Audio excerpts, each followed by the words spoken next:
तो रोज़ की तरह आनंद लिखनी ब्लॉग में सबका हार्दिक स्वागत है। सबके मंगल बख्श की कामना के साथ आज प्रेरणादायक विचारों में दोस्तों कर्मयोग के संबंध में दोस्तों कर्मयोग का वास्तविक क्या रहस्य है और गीता के अनुसार कर्मयोग को मन की शुद्धि का मन को कैसे हम शुद्ध कर सकते हैं, गीता में इसका पूर्ण रूप से निरूपण है।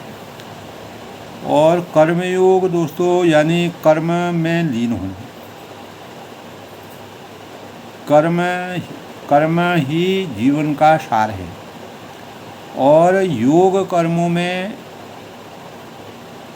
हम लगातार योग कर्मों में आसक्त रहते हुए योग कर्मेषु कौशलम कहा है, क्योंकि धर्माचरण करके पापों का क्षय करना और विकास की ओर बढ़ना, उन्नति की ओर बढ़ना, मानसिक चिंतन में सुंदर भावों का सृजन करना और फल की आकांक्षा न रखते हुए निष्काम और निस्वार्थ भाव से कर्मयोग की पराकाष्ठा को बनाए रखने के लिए कर्म करना हमारे जीवन का प्रमुख स्वरूप है। और बिना कर्म इस संसार में, इस सृष्टि में दोस्तों जितने भी प्राणी हैं वह किसी न किसी रूप में अपने कर्म भले ही अपने जीवन निर्वाह के लिए क्यों न हो, स्वयं के भरण पोषण के लिए कर्म में रत रहना प्रत्येक व्यक्ति या कि प्रत्येक प्राणी का निजी हित है और उसी से जीवन का भरण पोषण होता है। लेकिन गीता में दोस्तों, भगवद गीता में मर्यादा यानी भगवान श्री कृष्ण ने कर्म करना कर्मयोग का सबसे बड़ा स्वरूप है। आकांक्षा के अनुसार फलों की प्राप्ति के लिए कर्म करना वास्तविक कर्म का स्वरूप है। कल्याणम कर्म कल्याणम करोति। जो व्यक्ति बिना इच्छा के काम करता है उसका काम उस व्यक्ति की तुलना में बहुत बेहतर होना चाहिए। जो इच्छा से काम करता है बाद वाला व्यक्ति फल की ओर आकर्षित होता है। तो गीता में दोस्तों कर्म निष्काम भाव से ईश्वर की प्राप्ति के लिए, अपने जीवन को सार्थकता और माया मोह के बंधनों से विमुक्ति के लिए, तो हमें अपने जीवन में कर्म करने के साथ अपने जीवन को बंधनों में बांधना नहीं चाहिए। तो कर्मफल आकांक्षा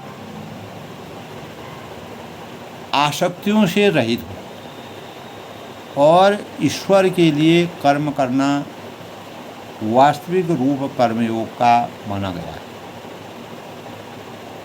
इसके अनुसार दोस्तों जो इस प्रकार वास्तविक रूप में कर्मयोग की पराकाष्ठा को जानता है, उसका अनुसरण करने में सार्थक होता है, तो मनुष्य को हमेशा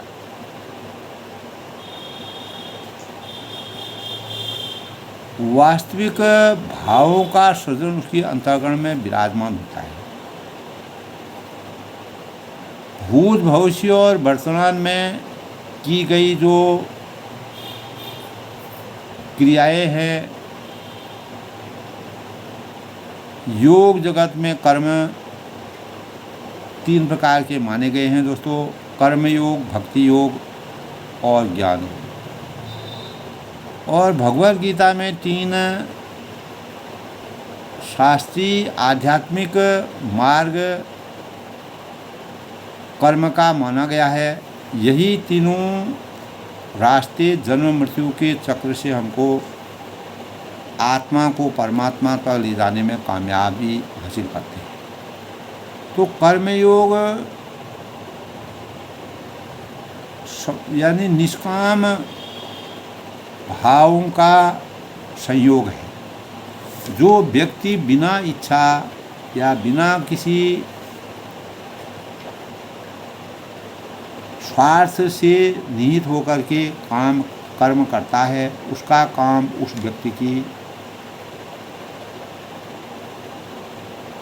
में उस काम को करने के प्रति बेहतरीन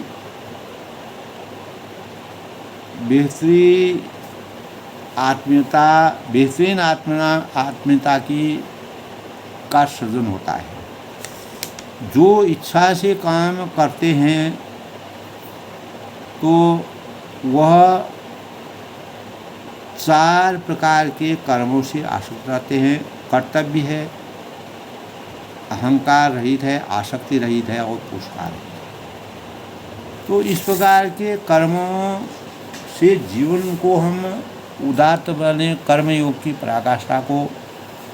तो भगवद गीता में दोस्तों 6 व 8वें अध्याय में भगवान श्री कृष्ण ने बतलाया है कि अष्टांग योग पद्धति मन और इंद्रियों को वश में करने का साधन है। अगर हमारे मन और इंद्रियां वशीभूत हो जाती हैं तो उससे हमारे जीवन में कोई भी कार्य करने के प्रति हमें किसी प्रकार के स्वार्थ या अपेक्षाओं की चाह नहीं होती। किंतु इस कलयुग में, आज के कलिकाल में दोस्तों, जो कलयुग का प्रथम चरण चल रहा है, सामान्य जनता के लिए इसे संपन्न कर पाना अत्यंत कठिन है। क्योंकि प्रतिस्पर्धा की दौड़ में और जीवन निर्वाह की परिकल्पना करना और अनेक प्रकार के सामाजिक दोषों के कारण समाज में व्याप्त अच्छाइयों और बुराइयों की अगर हम तुलनात्मक अध्ययन करते हैं तो भगवद गीता के 6 अध्याय में दोस्तों अष्टांग योग पद्धति की संस्तुति की गई है। किंतु भगवान इस बात पर बल देते हैं कि कर्मयोग का कृष्ण भावनामृत में कर्म करना इससे श्रेष्ठ है। इस संसार में हर व्यक्ति को अपने परिवार के पालन हेतु उनकी वस्तुओं की रक्षा करने के लिए कर्म करना होता है, यह निश्चित है। प्रत्येक प्राणी जो है अपने अपने कर्म भाव में चीटी होती है, वह भी अपने कर्मों में लगी रहती है। क्योंकि भरण पोषण करना, इतना छोटा शरीर है लेकिन उस शरीर में भी कुछ न कुछ जाना चाहिए, तभी आत्मा की रक्षा होगी, आत्मा तभी उस शरीर में रहेगी। किंतु कोई भी मनुष्य बिना किसी स्वार्थ के बिना, किसी व्यक्तित्व तृप्ति के बिना, वह तृप्ति केंद्रित हो या व्यापक हो, यानी उसका विस्तार हो या वह एक जगह ही केंद्रित हो, तो कर्म नहीं करता है। सिद्धि की कसौटी है कृष्ण भावनामृत। कृष्ण भावनामृत में जो मर्यादा पुरुषोत्तम भगवान राम जी हनुमान जी को सिद्धि की प्राप्ति की थी, तो इसी प्रकार भगवान श्री कृष्ण ने भी अर्जुन को इस प्रकार की शक्ति प्रदान की थी, जिसके परिणाम से वह जिस भी कार्य में हाथ डालते थे वह कार्य पूर्ण रूप से संपन्न हो जाता था। तो कृष्ण भावनामृत में ऐसे ही कर्म करना जो कर्म फलों के भोगने के उद्देश्य न किए जाए। तो कृष्ण भावनामृत में कर्म करना प्रत्येक व्यक्ति का कर्तव्य है, क्योंकि सभी लोग परमेश्वर के अंश हैं। जीव अंश ईश्वर अविनाशी, शरीर का प्रत्येक अंग पूरे शरीर के लिए कर्म करता है। अगर हम अपने हाथ पैर, हमारे जितने भी इंद्रियां होती हैं, सब अपने अपने कार्यों में लगी रहती हैं। मैं अभी बोल रहा हूँ तो मैं भी अपने कर्म में लगा हुआ हूँ। यानी मेरी वाणी निकल रही है, मेरे शब्द निकल रहे हैं और मैं कुछ न कुछ बोल रहा हूँ, वो भी मेरा कर्म भाव पर की आसक्ति है। तो शरीर के अंग अपनी अपनी तुष्टि के लिए नहीं, अपितु पूरे शरीर की तुष्टि के लिए कार्य करते हैं। दोस्तों, हमारे चित्त में जब हम दैनिक पूरे दिन में सुबह से लेकर शाम तक जो कार्य करते हैं, उसका लेखा जोखा हमारे चित्त में हमेशा, जब हम शांत वातावरण में बैठे रहते हैं या निद्रा के समय जब हम सोने जाते हैं, तो उसमें हमें सभी प्रकार की चीज़ें जो हमने पूरे दिन भर किया हमारे मस्तिष्क में आती हैं। हमने क्या अच्छा किया, क्या बुरा किया। भले ही हम उसको सामाजिक परिवेश में उसको विस्तार से नहीं बताएंगे, उसकी क्या अच्छाई बुराई थी, अपने को अच्छाई कहेंगे, लेकिन हमारे चित्त में उस बात का ध्यान आता है, यार यहाँ पर मेरे कहने से थोड़ा गलती हो गई है और यहाँ पर मैंने बहुत अच्छा काम किया। तो जो हम कर्म करते हैं उसकी पूरे कर्मों का संचय हमारे चित्त में होता है, और जिसमें गलत और सही का स्वरूप होता है। अगर उसमें गलतियाँ हो, बुराई हो, लोगों की निंदा हो, गलत हमने किया हो, किसी के लिए अभिशाप किया हो, तो उससे हमें हमारी इंद्रियों में पीड़ा होती है। वही पीड़ा हमारे कर्म योग को निस्सार कर देती है। तो दोस्तों, जीव जो है आत्म संतुष्टि के लिए ही नहीं, अपितु ब्रह्म की तुष्टि के लिए भी कर्म करता है।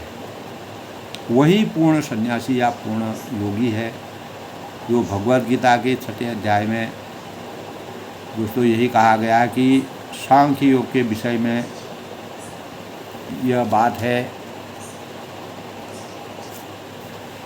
कि उसमें कहा गया है कि दोस्तों, अनाश्रितः कर्मफलम कार्य कर्म करोति च करोति यः, अनाश्रितः कर्मफलम कार्य कर्म करोति यः, सन्यासी च योगी च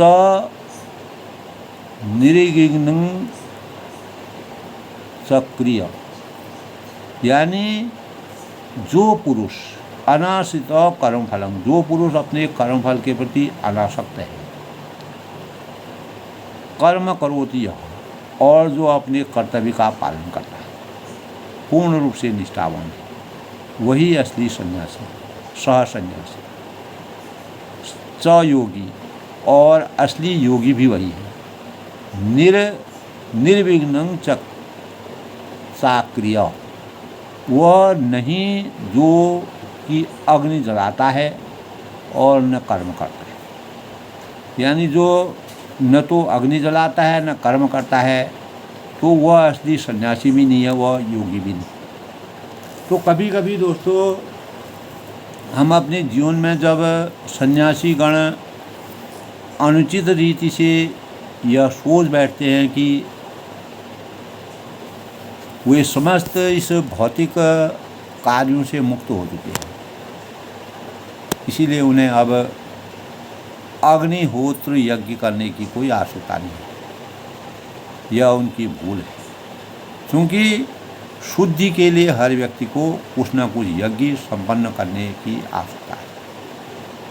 तो भगवद गीता में बताया दोस्तों, शुद्धि के लिए हर व्यक्ति को कुछ न कुछ यज्ञ संपन्न करने की आवश्यकता है।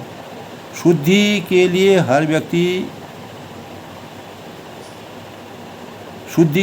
व्यक्ति को कुछ न कुछ यज्ञ संपन्न करना चाहिए। और चूँकि प्रथमानुसार सन्यासियों को यज्ञ करने की कोई आवश्यकता नहीं रहती है, इसीलिए कभी कभी वे यह सोचते हैं कि यज्ञ अनुष्ठान है, यज्ञ है, संपन्न किए बिना मुक्ति प्राप्त कर सकते हैं, हम इस सांसारिक माया मोह के बंधनों से मुक्ति पा सकते हैं। किंतु वास्तविकता तो यह है कि तो जब तक कोई व्यक्ति दोस्तों कृष्ण भवनामृत को प्राप्त नहीं होता और तब तक मुक्ति का कोई प्रश्न ही नहीं होता है। क्योंकि जो सन्यासी यज्ञ संपन्न करना बंद कर देते हैं, वे स्वार्थवश ही ऐसा करते हैं, क्योंकि उनका लक्ष्य निर्विशेष ब्रह्म के तदाकार होना चाहिए। निर्विशेषवादित्यों ने, यानी जो मायावादी लोग हैं, उनका यही लक्ष्य होता है, क्योंकि उनका एक ही प्रधान लक्ष्य होता है कि वह परम निर्विशेष यानी पुरुष के तदाकार हो लिया जाए। किंतु भक्तों की ऐसी कोई मांग नहीं होती है। जो वास्तविक, जो सही भक्ति के स्वरूप में विराजित रहते हैं, उनकी इस प्रकार की मांग नहीं होती है। वे तो कृष्ण की तुष्टि के लिए, भगवान कृष्ण की भक्ति के लिए, कृष्ण की सेवा करने के लिए स्वयं को तुष्ट करते हैं, स्वयं को का तुष्टिकरण करते हैं, यानी स्वयं को प्रसन्नता अपने अंतःकरण में विराजित करते हैं। तो वे बदले में कुछ भी नहीं चाहते हैं। निस्वार्थ और निष्काम भाव से उनका तो शुद्ध भक्ति की यही विशेषता है। तो कर्मयोग में दोस्तों, यह तो श्री चैतन्य महाप्रभु थे जिन्होंने इस भक्तिमयी प्रवृत्ति को इतने संक्षेप में व्यक्त किया है कि न धनं न जनं न सुंदरी, न धनं न जनं न सुंदरी, कवितां वांग जगदीश कामये, मम जन्मनि जन्मिन्नेश्वर स्वरे, भौदाय भक्तिर हेतुकी त्वयि, न धनं न जनं न सुंदरी। हे सर्वशक्तिमान प्रभु, मुझे न तो संपत्ति संचित करने की आवश्यकता है, न सुंदर स्त्रियों का भोग करने की आवश्यकता है, इच्छा है, और कवितांग वा जगदीशं कामये, नहीं मैं अनेक अनुयायी चाहता हूँ, और मम जन्मसि जन्मीश्वरी, मेरी एकमात्र इच्छा यही है कि जन्म जन्मांतर आपकी जो लगातार भक्ति की निष्ठा है, शिक्षा तक के रूप में जो आपकी भक्ति है, वो मुझे हमेशा प्राप्त हो। भगवद भक्तिर हेतु की त्वयि, सार रूप में यही प्राप्त है।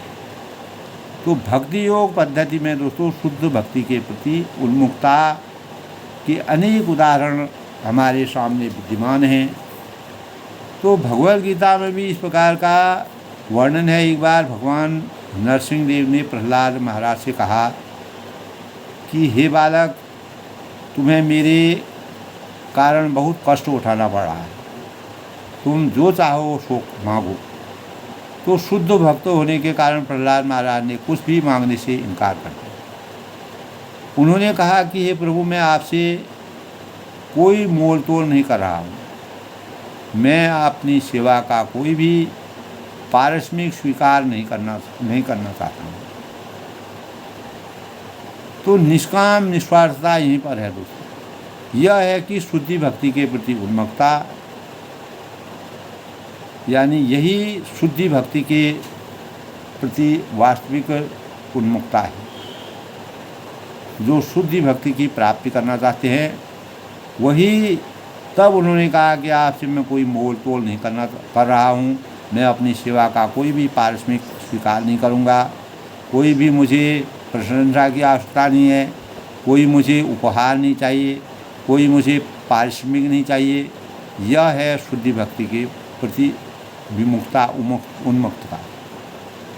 तो दोस्तों, जो योगी तथा ज्ञानी ब्रह्म के तदाकार होने की मांग करते हैं, तो क्योंकि उन्हें भौतिक कष्ट भोगने का कटु अनुभव रहता है और वे भगवान से इसलिए तदाकार होना चाहते हैं क्योंकि वियोग में वे कष्ट उठा रहे होते हैं, किंतु शुद्ध भक्त इसका अनुभव नहीं करता है। तो भगवान से वियुक्त होने पर भगवान से दूर होते हुए भी वह वियोग में भगवान की सेवा में आनंद की प्राप्ति करता है। तो इसी प्रकार दोस्तों एकलव्य ने जो है अपने गुरु के विमुख करने पर भी एकांत में जाकर के गुरु की प्रतिमा बना करके धनुर्विद्या में लगातार प्रयासरत रह करके अर्जुन के समान धनुर्विद्या की प्राप्ति की। यही है दोस्तों भगवान की सेवा में आनंद की प्राप्ति करना। यानी गुरु ब्रह्मा गुरु विष्णु गुरुदेव महेश्वर गुरु साक्षात परम ब्रह्म तस्मै। भगवान की प्राप्ति का रास्ता गुरु के सौजन्य से होता है। एकलव्य के हृदय में इस प्रकार की भावनाओं का सृजन हुआ और हिरण्याकश्यप ने प्रहलाद को अनेक प्रकार की यातनाएं की, क्योंकि वो भगवान का नाम लेते थे।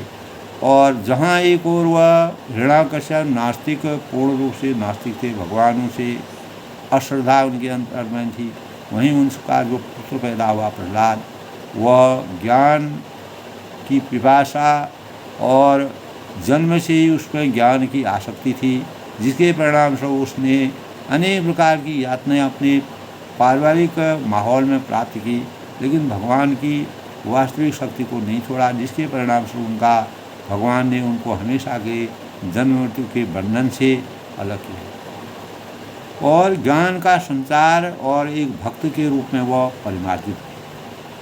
तो निर्विशेषी ब्रह्म के से तदाकार होने पर या ईश्वर में लीन होने की इच्छा निश्चित रूप से किसी भौतिक इच्छा से बढ़कर है, किंतु यह स्वार्थ से रहित नहीं होनी चाहिए, नहीं होती, क्योंकि इसी तरह जो योगी होते हैं जिनमें अर्थ धन की लिप्सा नहीं होती है, नेत्रों से अनेक समस्त भौतिक कार्यकलापों में बंद करके योगाभ्यास करते हैं, अनेक प्रकार की जो योगी लोग होते हैं और परमात्मा की भक्ति में विलीन रहने के कारण कुछ न कुछ आत्म संतुष्टि चाहते हैं।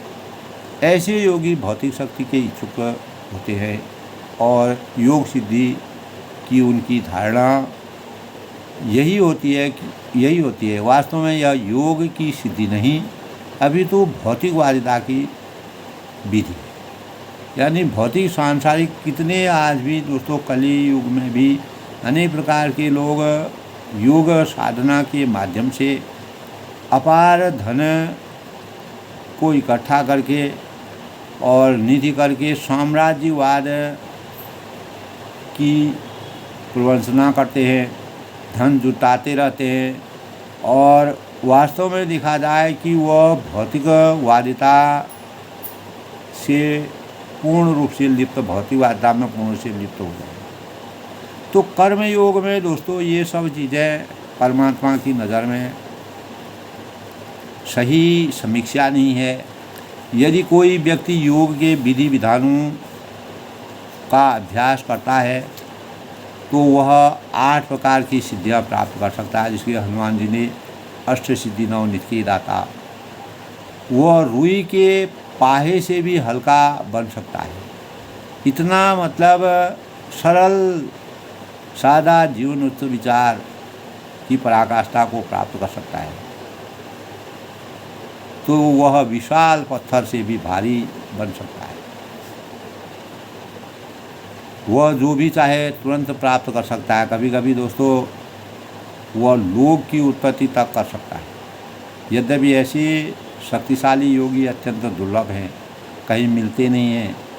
आज के कलयुग में अत्यंत ही दुर्लभ हो गए हैं, किंतु वे वास्तव में विद्यमान हैं। विश्वामित्र योगी ने एक ताड़ के वृक्ष से पुरुष उत्पन्न करना चाहा, तो उस समय दोस्तों एक प्रकार की सम्मोहन शक्ति होती थी, जो सोचा वही हो जाता था। वे सोच रहे थे कि मनुष्य अपनी माता के गर्भ में इतने मास क्यों रहे, तो तब फल की भांति उन्होंने क्यों उत्पन्न नहीं किया जा सकता है।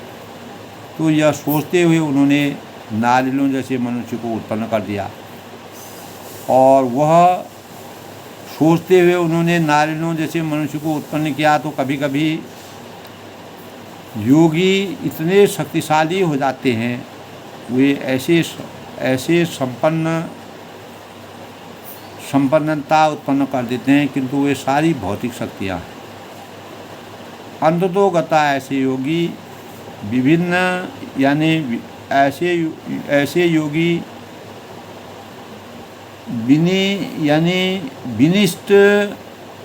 विनिष्ट हो जाते हैं, लुप्त हो जाते हैं, समाप्त हो जाते हैं, किंतु वे इन भौतिक शक्तियों को अनन्तकाल तक बनाए नहीं रख सकते।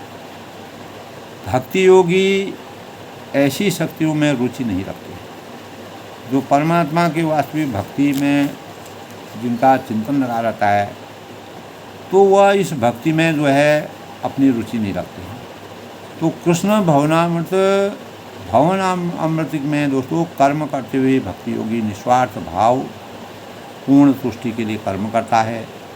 कृष्ण भावना भाव में व्यक्ति आत्मतुष्टि नहीं चाहता है, और प्रत्युत उसकी सफलता की कसौटी कृष्ण की तुष्टि होती है। इसीलिए वह सिद्ध सन्यासी और सिद्ध योगी माना जाता है।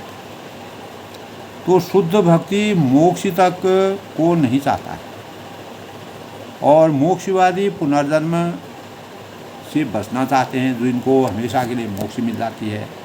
और शून्यवादी भी सारे भौतिक जीवन का अंत कर देना चाहते हैं। किंतु श्री चैतन्य महाप्रभु ने भगवान से जन्म जन्मांतर एकमात्र भगवान कृष्ण की भक्ति की कामना की। वे जन्म जन्मांतर भौतिक कष्ट सहने के लिए तैयार थे। तो फिर श्री चैतन्य महाप्रभु की इच्छा क्या थी दोस्तों? वे ईश्वर की सेवा में लगे रहना चाहते थे, इसके अलावा वो कुछ भी नहीं चाहते थे, क्योंकि यही अष्टी योग सिद्धि है। यानी व्यष्टि आत्मा जो है, चाहे आध्यात्मिक आकाश में हो या भौतिक आकाश में हो, स्वाभाविक रूप से वह यानी एक सा रहता है, हमेशा समान रहता है। कहा जाता है कि दोस्तों वह बाल के अग्रभाग के 1000वें अंश के बराबर है। तो इसका अर्थ यह हुआ कि हमारी स्थिति एक लघु कण की सी है, किंतु आत्मा विस्तार कर सकता है। जिस तरह हम भौतिक जगत में भौतिक शरीर विकसित करते हैं, उसी तरह आध्यात्मिक जगत में हम आध्यात्मिक शरीर प्राप्त करते हैं। भौतिक जगत में पदार्थ के संपर्क में विस्तार होता है, आध्यात्मिक जगत में वह विस्तार आध्यात्मिक हो जाता है। तो दोस्तों, भगवद गीता में पहली शिक्षा है कि मैं आत्मा हूँ, मैं उस शरीर से भिन्न हूँ। मैं तो जीवित शक्ति हूँ, किंतु वह भौतिक शरीर जीवित शक्ति नहीं है, और यह तो जड़ पदार्थ है, और केवल इसीलिए सक्रिय बन जाता है क्योंकि इसमें आध्यात्मिक शक्ति उपस्थित हो जाती है। तो आध्यात्मिक जगत में प्रत्येक वस्तु जीवित शक्ति है, वही जड़ पदार्थ है ही नहीं। वहाँ दोस्तों शरीर पूर्णतया आध्यात्मिक होता है। आत्मा की तुलना तेल से और शरीर की जल से की जा सकती है। तो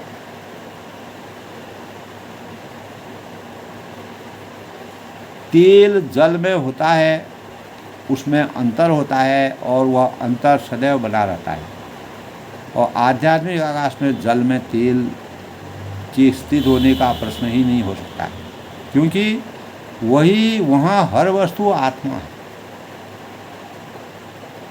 तो जो इस प्रकार दोस्तों, अगर हम शरीर की विकसितता को आध्यात्मिक कण बने रहना चाहते हैं, आध्यात्मिक जगत से जुड़े रहना चाहते थे, उनके सुख की यही धारणा होती है। किंतु भक्ति योगी जो है कृष्ण की सेवा करना चाहते हैं, इसीलिए हमें हाथ पांव और शरीर के अन्य अंगों की आवश्यकता पड़ती है।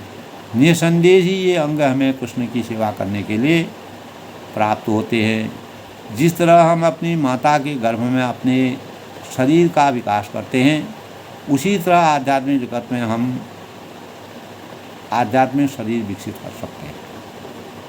यानी अपने अंतःकरण में भगवान को विराजमान करने की शक्ति हमारे अंतःकरण में आ जाती है। तो आध्यात्मिक शरीर का विकास कृष्ण भावनामृत के अभ्यास द्वारा होता है। यह भौतिक शरीर इस भक्ति योग विधि से आध्यात्मिक बनता है।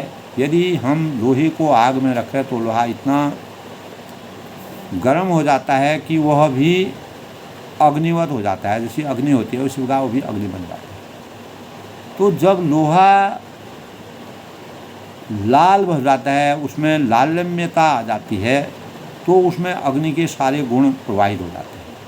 यदि आप उस लोहे के किसी वस्तु को छुए तो वह लोहा अग्नि की भांति काम करेगा। इसी तरह यद्यपि यह शरीर भौतिक है, किंतु कृष्ण भावनामृत, कृष्ण स्वरूप, कृष्ण रूप, कृष्ण भक्ति के माध्यम से वह आत्मीयता बन सकता है, आत्मा के रूप में कर्म कर सकता है। तांबा एक धातु है, किंतु बिजली के संपर्क में आते ही वह विद्युत आविष्टि हो जाता है, और यदि आप उसे छुए तो हमको बिजली का झटका लग जाता है। तो जो ही हमारा शरीर आध्यात्मिक कृत बन जाता है तो भौतिक सक्रियता का अंत हो जाता है। भौतिक सक्रियता का अर्थ है इंद्रिय तृप्तियों के लिए कर्म करना। तो जो ही हम जो है आध्यात्मिक कृत बन जाते हैं तो भौतिक मार्गों में कमी होने लगती है और क्रमशः ये शून्य हो जाती है। और यह कैसे संभव है? लोहे की अग्नि वह कार्य करने के लिए उसे निरंतर अग्नि के संपर्क में रहना होता है। भौतिक शरीर को आध्यात्मिक बनने के लिए मनुष्य को निरंतर कृष्ण भावनामृत के संपर्क में रहना चाहिए। जब तक भौतिक शरीर पूर्णतः आध्यात्मिक कार्य में लगा रहता है तो वो आध्यात्मिक बन जाता है। तो इस प्रकार दोस्तों आज के कर्म योग में हमारे अनेक प्रकार की शक्तियाँ, जिस प्रकार मैंने आज अपनी भावना, अपने विचारों के माध्यम से कर्मयोग की वास्तविकता के भावों का संचार किया, तो आध्यात्मिक शरीर का विकास कृष्णवत बनाने के लिए हमें अपने जीवन को किस प्रकार से भक्ति मार्ग के सौजन्य को बढ़ाना चाहिए और अपने जीवन को महापुरुष या सन्यासियों के जीवन की प्रेरणा के रूप में अपने जीवन को सार्थक बनाने के संसाधनों की खोज करते हैं, जिसके परिणाम स्वरूप हमारा जीवन धन्य हो जाता है। और दोस्तों आज के कर्मयोग के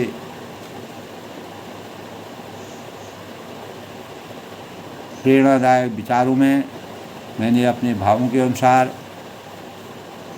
भगवान की भक्ति और भौतिक और आध्यात्मिक जीवन की पराकाष्ठा के भावों का संचार किया। सबके मंगल बख्शी कामना के साथ सभी लोगों को इस पर अपने मनन करना चाहिए, अध्ययन करना चाहिए। परमात्मा की भक्ति का वास्तविक सृजन करके, अपनी आत्मा का सृजन करके, आत्मीयता का जागरण करके, कर्म भावों में निस्वार्थता के साथ कार्य करके कर्मयोग की पराकाष्ठा से जीवन को समर्थवान बनाने के लिए उजागर करना चाहिए।